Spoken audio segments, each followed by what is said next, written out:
નમસ્કાર કલમ યુદ્ધ સમાચારની સાથે હું છું આપની સાથે પાયલ બાંભણિયા। તો જોઈએ આજના મહત્વના સમાચારમાં। સુરતમાં સામાન્ય વરસાદે સિવિલ હોસ્પિટલની પોલ ખોલી દીધી છે। સિવિલ હોસ્પિટલમાં વરસાદી પાણી ભરાયા છે। સિવિલ હોસ્પિટલના આરએમઓ ઓફિસની બહાર જ લોબીમાં પાણી ભરાયા હતા। હોસ્પિટલની લોબી સહિત કિમ્સમાં પાણી ભરાઈ જતા દર્દી સહિત પરિવારજનોને હાલાકી ભોગવવી પડી હતી।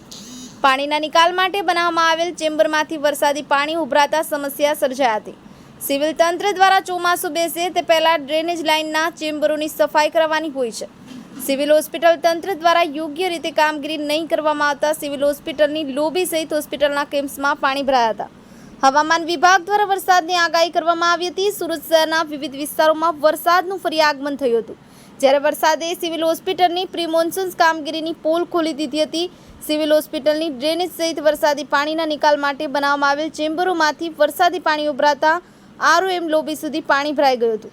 સિવિલ હોસ્પિટલના કેમ્પ્સમાં પાણી ભરાઈ જતા દર્દીઓ સહિત દર્દીના પરિવારજનોને ભારે હાલાકી વેઠવી પડી છે।